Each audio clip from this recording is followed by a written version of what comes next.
সালে ভোটার তালিকার নাম থাকলেও 2026 বিধানসভায় ভোটার তালিকার নাম না থাকায় চরম ক্ষোভ প্রকাশ করেছেন পূর্ব বর্ধমানের মন্তেশ্বর বিধানসভার কুসুমগ্রাম এলাকার বাসিন্দারা। এসআইআরের নাম তোলার জন্য কোনো রাজনৈতিক দলের পক্ষ থেকে এখনও পর্যন্ত সদুত্তর না পাওয়ায় চরম ক্ষোভ প্রকাশ করেছেন তারা। তাই ভোটের মুখে গ্রামের প্রবেশদ্বারে লিখে রেখেছেন বড় বড় পোস্টারে যে কোনো রাজনৈতিক দলের প্রবেশ নিষেধ। এতেই ব্যাপক চাঞ্চল্য দেখা দিয়েছে গোটা রাজনৈতিক মহলে। বর্ধমান থেকে সঞ্জিত কি রিপোর্ট। এসআইআর এর নাম না থাকায় এবার রাজনৈতিক নেতাদের গ্রামে প্রবেশ নিষিদ্ধ করল কুসুম গ্রামের বাসিন্দারা।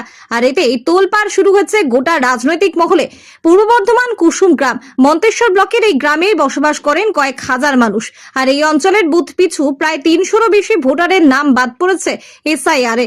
নির্বাচন কমিশনের এসআইআর এর তালিকায় নাম না থাকায় চরম হয়রানির শিকার হতে হচ্ছে এই এলাকার ভোটারদের। এসআইআর নাম বাদ গিয়েছে, যতক্ষণ আমাদের নাম সংশোধন হবে তো নেতা ফিতা কাউকে ঢুকতে দেবো না আমরা। আমাদের সংশোধন হয়ে যাবে, তারপর নেতা ফিতা যাবে ভোট, তারপর ভোট হবে না, আমরা ভোট করতে দেবো না। তাহলে আমরা ভোট দিতে দেবো না আমরা, যেহেতু আমরা যখন যদি বঞ্চিত হয়ে যেতে দেবো কেন, তাহলে এটা কোনো কাজ আমাদের হয়তো হবে, নাহলে হয়তো হচ্ছে না। তাহলে ভোটে গেলে কেউ কাউকে চিনবে না, যা হবে ভোটের আগে। কতজনের মতো নাম বাদ গেছে? মোটামুটি 300-র ওপরে একটা বুথে। এসআইআর এর তালিকায় পুনরায় নাম সংশোধনের জন্য কোনো রাজনৈতিক দলকে পাশে না পাওয়ায় এই উদ্যোগ নিতে বাধ্য হয়েছেন বলে জানান তারা। সমস্যা, ভোটের লিস্ট থেকে নাম ডিলিট করা হয়েছে। আমাদের এখানে অনেকজনের ডিলিট করা হয়েছে। আমরা চাইছি ভোটার লিস্টে যাদের নাম কাটা গেছে আগে সংশোধন হোক, তারপর ভোট হবে। তা না কেউ বয়কট করে দেবো, ভোট কেউ দেবে না। গ্রামের প্রবেশদ্বারগুলোতে বড় বড় পোস্টারে লেখা আছে সতর্কীকরণ ও গণবিজ্ঞপ্তি। কুসুম গ্রাম মন্তেশ্বর বিধানসভা। এরপর লেখা আছে আগে ভোটার লিস্ট সংশোধন, তারপরে গ্রামে প্রবেশ। রাজনৈতিক নেতাদের প্রবেশ সম্পূর্ণ নিষেধ। যতদিন না পর্যন্ত ভোটার লিস্টের নাম ও তথ্যের যথাযথ সংশোধন হচ্ছে ততদিন পর্যন্ত কোনো রাজনৈতিক দলের নেতাকর্মীদের গ্রামে প্রবেশ করতে দেওয়া হবে না। কুসুম গ্রাম পঞ্চায়েতের মাঠপাড়ার বাসিন্দারা বলেন এসআইআর এর তালিকা থেকে তাদের নাম বাদ পড়েছে।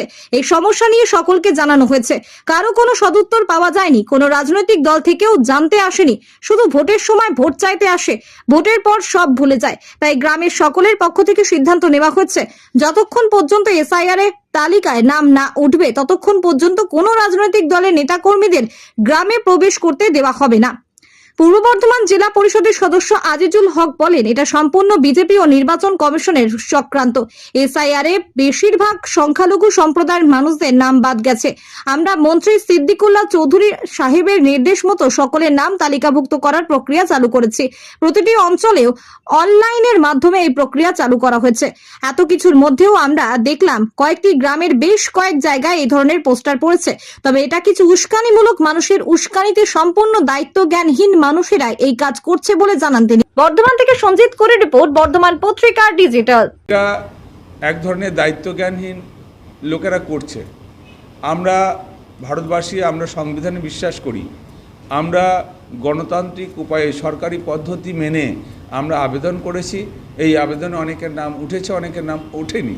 যাদের নাম ওঠেনি আমরা আইনি প্রক্রিয়ার মাধ্যমে আমরা তাদের নাম তুলব। আমরা যারা পোস্টার মারছেন তাদের পিছনে একটা চক্রান্ত আছে, এই ভোটটাকে নষ্ট করতে চাইছে।